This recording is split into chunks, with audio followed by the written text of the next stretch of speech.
जिसको श्री जी अपना बना लेना। एक बार श्री श्याम सुंदर अपने निकुंज में अपनी जितनी भी सखियां हैं सब उपस्थित थी, सब बैठी हैं, ललिता, विशाखा, चित्रा, इंदुलेखा। तो श्याम सुंदर ने एक पासा फेंका, मतलब एक जिज्ञासा फेंकी। श्याम सुंदर बोले, आज तुम सब मेरे प्रश्न का उत्तर दो। तो सखियां बोली, जी श्याम सुंदर कहो। बोले, मुझे एक बात बताओ, अगर तुम हमें जानती हो तो ये बताओ, हमें सबसे ज्यादा गर्व किस पे होता है, सबसे ज्यादा हमें प्राउड फील कब होता है, ये बताइए। तो एक एक करके सब बता रहे हैं। एक सखी बोली, आपको सबसे ज्यादा गर्व अपनी बांसुरी पे है, बंशी पर है। ठाकुर जी बोले, हाँ हाँ हाँ, थोड़ा थोड़ा नजदीक तो पहुंची, पर अभी वो एकदम जो होता है ना सटाक वाला जो एकदम उत्तर, वो नहीं मिला। और बताओ। एक बोली, आपको अपने माधुर्य पर गर्व होता है, अपने सौंदर्य स्वरूप पर गर्व होता है। ठाकुर जी बोले, हाँ ये भी ठीक है, पर ठीक है। श्री किशोरी जी से पूछा, आप बताइए, आप भी कुछ। तो श्री किशोरी जी चुपचाप, दृष्टि नीचे। तो श्याम सुंदर ने कहा, रूप तू कुछ नहीं बोलेगी? तो भैया ब्रज परंपरा, निकुंज परंपरा कहती है कि मंजरी ठाकुर जी की आज्ञा नहीं मानती है। ठाकुर जी को तो वो ऐसे ही टेढ़ा टेढ़ा देखती है, वो मानती है श्री जी की आज्ञा। तो निवेदन किया, श्री जी आप आज्ञा दें तो हम कुछ बोल दें मन का भाव। श्री जी ने कहा, हाँ बोलो। तब रूप मंजरी कहती है कि मैं बताऊं आपको सबसे ज्यादा गर्व किस बात पे होता है? बोले, हाँ बता, किस पे होता है? तो रूप मंजरी कहती है, जब श्री किशोरी जी ये कहती है ना कि श्याम सुंदर मेरे हैं, इस बात पर आपको सबसे ज्यादा गर्व होता है। ठाकुर जी एकदम आसन से खड़े होकर उछल गए। बोले, हाँ ये बोली बात हमारे मन वाली, जो हम चाहते थे वो उत्तर तुमने दिया। क्योंकि जब किशोरी जी कहती हैं कि श्याम सुंदर मेरे हैं, तो हमें ऐसा लगता हम खड़े होकर नाचने लग जाएं। सोचो ठाकुर जी इतने प्रसन्न होते अगर वो किशोरी जी हमसे कह दें कि ये पातड़ा का ये भक्त वैष्णव मेरा है, तो ठाकुर जी तो तुम्हारे पीछे पीछे घूमेंगे। किशोरी जी इतना भर कह बस दें कि ये मेरो है, श्याम सुंदर से कह दे मेरा है, इसको कोई किसी चीज का कोई। हमारे संत महापुरुष कहते, भैया राधा बोलते ही पुनरपि जननम पुनरपि मरणम का ये जो चक्कर है ना, जननी जठरे शयनम जो घूम रहा है इंसान, ये पूरा की पूरा रजिस्टर ठाकुर जी फाड़ देते, उसका लेखा जोखा ही हटा देते। क्यों? क्योंकि इसने अनुलिख्यांता अपि, ठाकुर जी उसका लेखा जोखा लिखते ही नहीं है। क्यों? इसने राधा बोला है, इसने हमारी किशोरी जी का नाम बोला। इसलिए जो उनका बन गया, जो उनका हो गया, फिर उसको संसार में श्री किशोरी जी को भजने वाले, श्याम सुंदर को भजने वाले, और जिनको एक निष्ठता होती है ना, उनको दुनिया में किसी भी चीज से डर नहीं लगता। आपने कभी नहीं देखा होगा कि जो ब्रज प्रेमी वैष्णव भक्त हैं वो किसी ग्रह से परेशान हो, किसी मंगल से, शनि से परेशान हो, आप कभी नहीं देखोगे। उनके जीवन में जब एक बार समर्पण आ गया ना, और पक्का भक्त होता भी ऐसा है, उस पर शनि चढ़े भी ना तो ना चढ़ पाए। एक बार श्री, बहुत प्यारी कथा है श्री हनुमंत लाल जी की। परम शरणागत, अगर कोई शरणागति देखनी है, भक्त की दासत्व देखना है, तो हनुमंत लाल जी उसमें सबसे अग्रगण्य है। तो श्री हनुमान जी एक बार इनको शनि देवता परेशान करने आ गए थे। शनि देवता ने कहा, हम सब पे तो चढ़ते ही हैं, एक बार इन पे भी चढ़ जाते हैं। तो हनुमान जी के पास शनि देव आए, बोले हनुमान जी को, आपके ऊपर हमारी 7.5 चढ़ गई है। हनुमान जी बोले, देखो पहली बात तो हम दोनों गुरु भाई हैं, पर चलो अब आप आ ही गए हो तो करना क्या चाहते हो?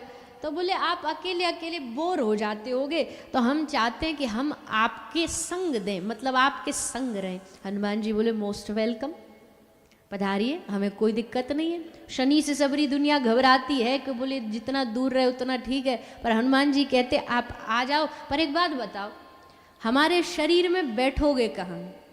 हृदय में सिया राम जानकी, चित्त में सिया राम जानकी, हमारे दिमाग में 24 घंटे माता सीता जानकी और श्री राम लला। एक ही जगह हमारे पूरे अंग में जो अभी खाली है, जहां आप बैठ सकते हो, क्या? हमारी पूंछ, वो अभी खाली है, तो आप उसमें विराज सकते हो, आप उसमें विराज जाइए। शनि देवता बोले कोई बात नहीं, पूंछ में बैठ जाएंगे। तो श्री शनि देवता पूंछ में बैठ गए हनुमान जी के। पर अब शनि देवता की गत देखो कैसी भाई। हनुमान जी की दिनचर्या कैसी है?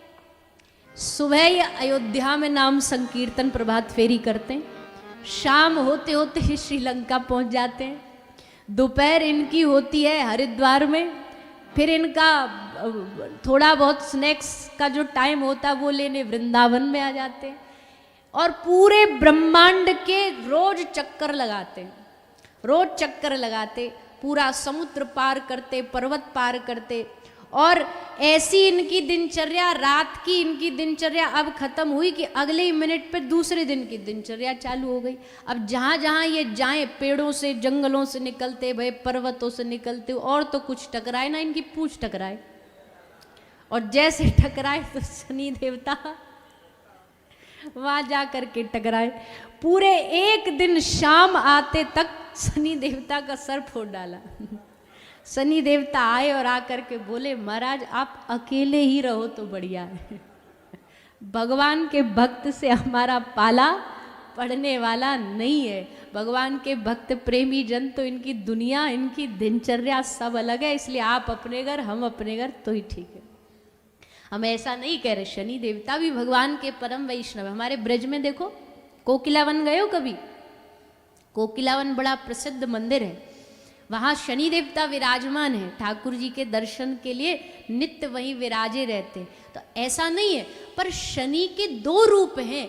एक रूप वो है जो अभक्तों के लिए, जिनमें जीवन में कोई भक्ति नहीं है, उनके लिए शनि टेढ़े हो सकते हैं, पर जो भगवान के परम वैष्णव हैं उनके लिए तो शनि बड़े सरल हैं, बड़े सहज हैं, शांत हैं। तो ना तो किसी ग्रह से डरता भगवान का, अकुतो भया कुतो भी भया नास्ति, क्या डरने की आवश्यकता। भैया तुम्हारे पास पुलिस की आईडी कार्ड हो तो आधे काम तो वैसे ही दिखा करके बना लेते हो। ये देखो हमारे पास ये है, हमारे संग वाले हैं ना, जो अब ज़्यादा पोल तो नहीं खोलनी चाहिए पर चलो खोल देते, आप भी अपने ही हो। उनके हाथ में वो रहता काला काला वॉकी टॉकी, तो आधी जगह पर तो वो उसी डरा डरा के उससे काम निकलवा लेते हैं, उसको दिखा हटो हटो हटो हटो हटो। सामने वाले अच्छे अच्छे पुलिस वाले भी देख, अच्छा भैया कोई बड़ा ही होगा, कोई लेकर के चल रहा है। तो छोटी सी परिचय से भी आदमी इतने काम निकाल लेता है कि उसको किसी से, वैसे ये माथे का आपका जो तिलक है ना, ये आपका आईडी कार्ड है, ये आपकी गले की तुलसी की माला, ये आपका आईडी कार्ड है। कहीं भी जाओगे ठाकुर जी के सामने तो परिचय इसी से दिया जाएगा, तुम कौन हो। आप तो चलो खैर अब हमें परिचय हो गया, पर हम जहाँ कथा करने जाते बहुत सारे लोग मिलते, ये तिलक देखते ही हम समझ जाते, हम पहले ही बोल लेते राधा वल्लभ श्री हरिमन, देख करके वो हमें देखेगा तो हरि बोल, निताई गौर हरि बोल, हरे कृष्णा। ये पहचान है भक्तों की, और कोई इसमें भेद न करो भैया। देखो ये भेद दृष्टि हटानी पड़ेगी, ये जब तक भेद दृष्टि रखोगे ना संप्रदायों की, गुरुओं की, धर्मों की, तब तक समझ नहीं पाओगे रस तत्व को। इसको हटा दीजिए।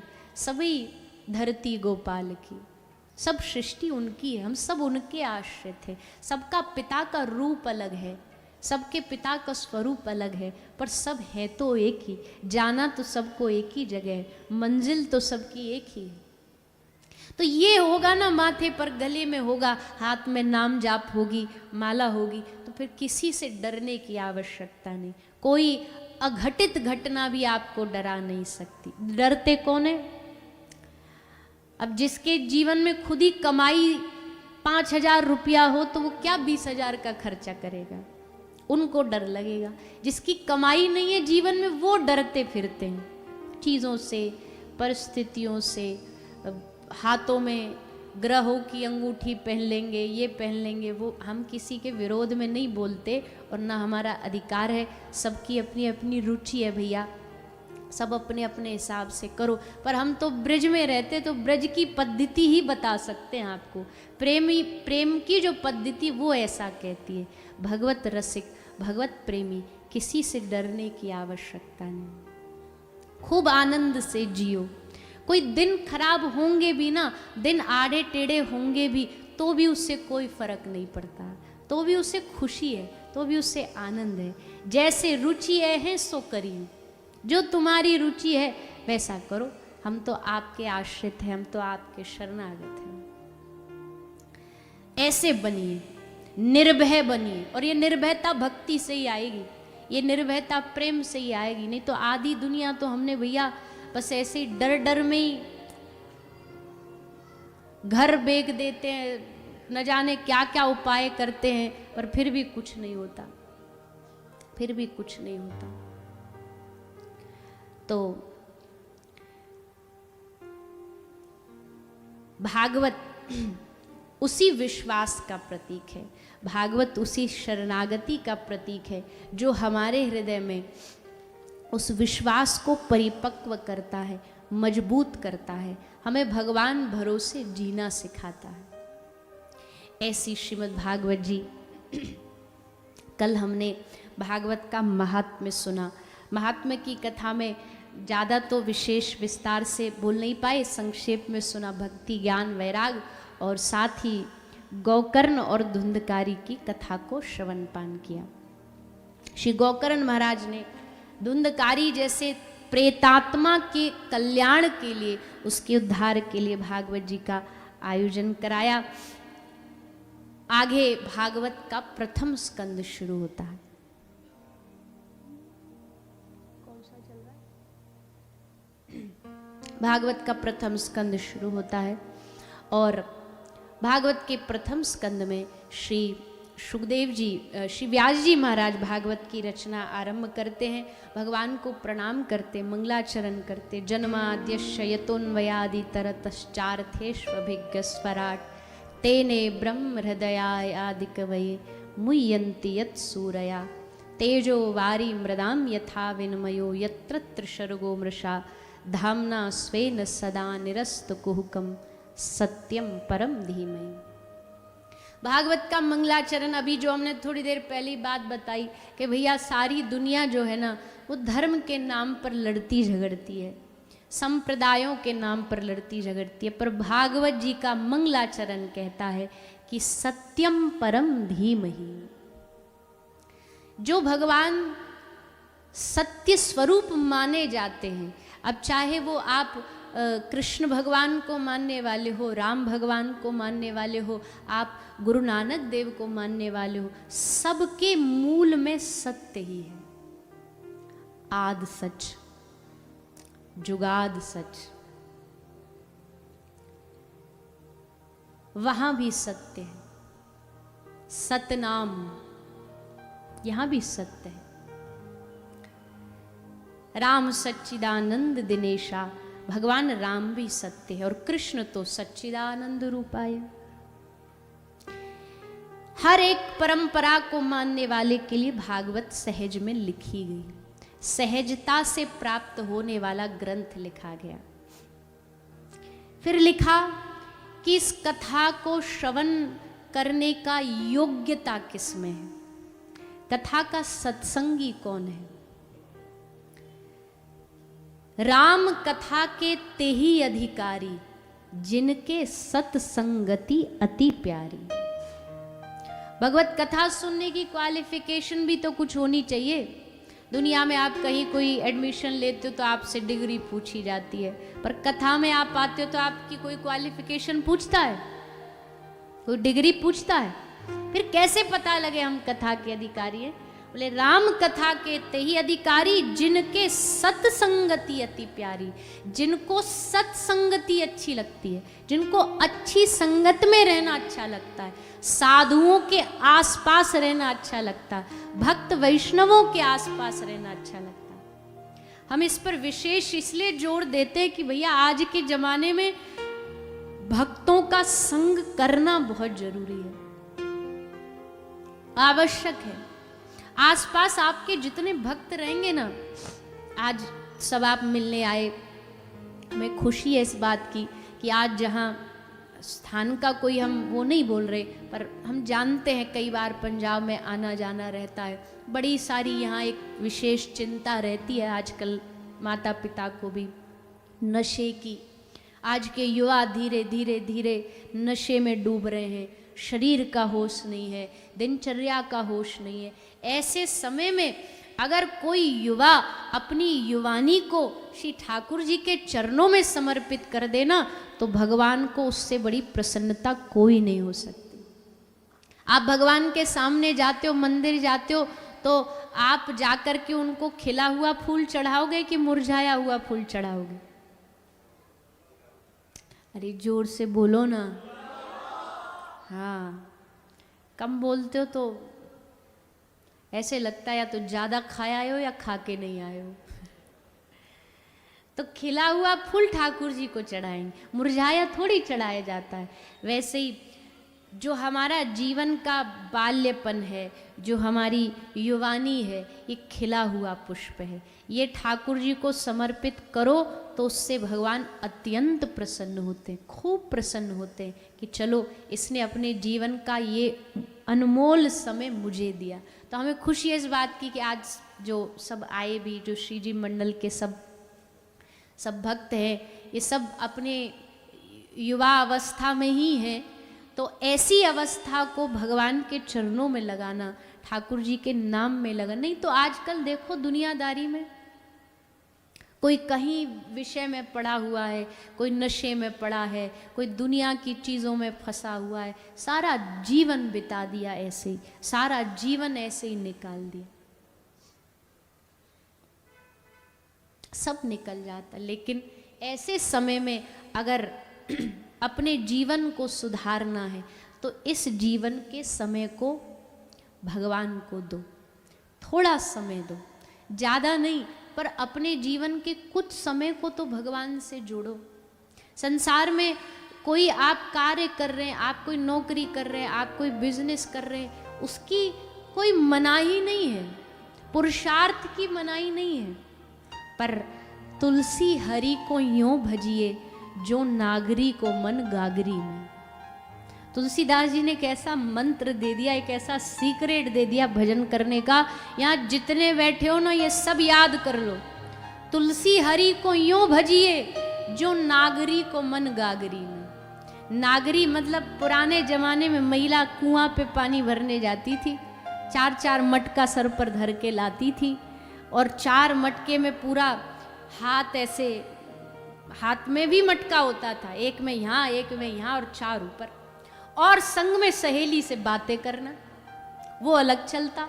और बैलेंस देखो, बात वहां चल रही है पर ध्यान उसी ऊपर में है, बैलेंस में, कि गिर ना जाए। तो तुलसी बाबा कह रहे हैं उस महिला को देख के कि भैया हमें पता चल गया भक्ति का रस। तुलसी हरि को यूं भजिए जो नागरी को मन गागरी। कर रही है बातें पर ध्यान वहां है। रहो संसार में, क्रिया संसार की करो, पर मन ठाकुर जी से जुड़ा रहना चाहिए, डोर वहां जुड़ी रहनी चाहिए। सर गए तो है सुमिरत क्यों ना रहो, जन्म कष्ट ते मात दुखित भई, अति दुख प्राण सहो। तेरी माता ने जन्म देने में कितना कष्ट ग्रहण किया, लेकिन उसके बाद भी तूने उस कष्ट का क्या किया कि जिसके लिए जन्म हुआ तेरा धरती पर, वो त्रिभुवनपति बिसर गए तो। दो दृग अंध भयो, भैया अंधे सूरदास नहीं थे, अंधे हम लोग हैं। अंधे वो नहीं है, अंधे हम हैं कि आंख होते हुए भी हमारे पास दृष्टि नहीं है, देखने की शक्ति नहीं है। ये संसार सागर है और इसमें सारा संसार डूबेगा ही, लेकिन जो जैसे डूबता हुआ कोई लकड़ी पकड़ ले, कोई सेफ्टी गार्ड पकड़ ले तो वो पार उतर सकता है, वैसे ही जो भगवत चरणों का आश्रय ले लेता है, सूरदास जी कहते हैं युग युग भगत तरयो। अभी तो हमारा ध्यान ना अपने पर नहीं है, हमारा ध्यान दूसरे पर है। कथा में भी हम कोई ऐसी बात बोलेंगे कि भैया ये संसार ऐसा है, ये दुनिया काम क्रोध लोमों से भरी, तो साइड वाला जो ना उससे देखेंगे इसके बारे में बोला जा रहा है। और नेक ये बोल दें भैया भगत बड़ा समर्पित, जो भरोसा जिसका जीवन में भगवान से अड़ेग नहीं होता, एकदम 100%। हमारे बारे में बोला जा रहा है, हमारे ही विषय में बोला जा रहा है। ऐसा हमारा विचार बन गया है। हम संसार में उसको देख लिया, उसको अभी एक लिस्ट देना कि तुम्हारे पड़ोसी में क्या क्या कमियां हैं, तो इतनी बढ़िया गिनवा देंगे, ये भी कमी है, ऐसा नहीं करता, वैसा नहीं करता, भजन नहीं करता, वो नहीं करता। और जब अपनी कमी की बारी आती है तो हमसे बड़ा निर्दोष कोई दिखाई नहीं देता है। पर भगवान के जो भक्त हैं ना, वो दुनिया में कमी नहीं, वो अपने में कमियां देखते हैं, यही अंतर है। इसलिए इत उत देखत जन्म गयो, इधर उधर देखने के संग संग ठाकुर जी को देखो, उनके ठाकुर जी कहते हम इतने सुंदर हैं, हम इतने प्यारे हैं, इतना सुंदर सज धज के बैठे, हमारे अलावा भी अब तुझे कहीं और देखने की जरूरत है। अच्छा, लोग मंदिर भी जाते ना, बताओ, अब कोई यहाँ से इतना दूर वृंदावन धाम गया, जाकर के बिहारी जी के, राधा वल्लभ जी के मंदिर गया, कई लोग दर्शन तब भी नहीं कर पाते, उनका ध्यान वहाँ नहीं होता है। गोसाई जी क्या कर रहे हैं, अच्छा 10 गलतियां तो वहां निकालें, गोसाई जी ऐसे थे, गोसाई जी पैसा मांग रहे थे, गोसाई जी वो कर रहे थे। अरे सारी दुनिया में कमियां हैं, तुम वहां कमियां ढूंढने गए थे क्या? तुम वहां अपराध कमाने गए थे क्या? तुम्हारा ध्यान तो ऐसा होना चाहिए कि एक बार गए, ठाकुर जी के चरणों की और उनके स्वरूप की ओर दृष्टि गई और बस वहीं देख करके अटक गए, वहीं मन लग गया, वहीं आंखें लग गई। अब इधर उधर क्या चल रहा है? प्रेमी कौन होता है?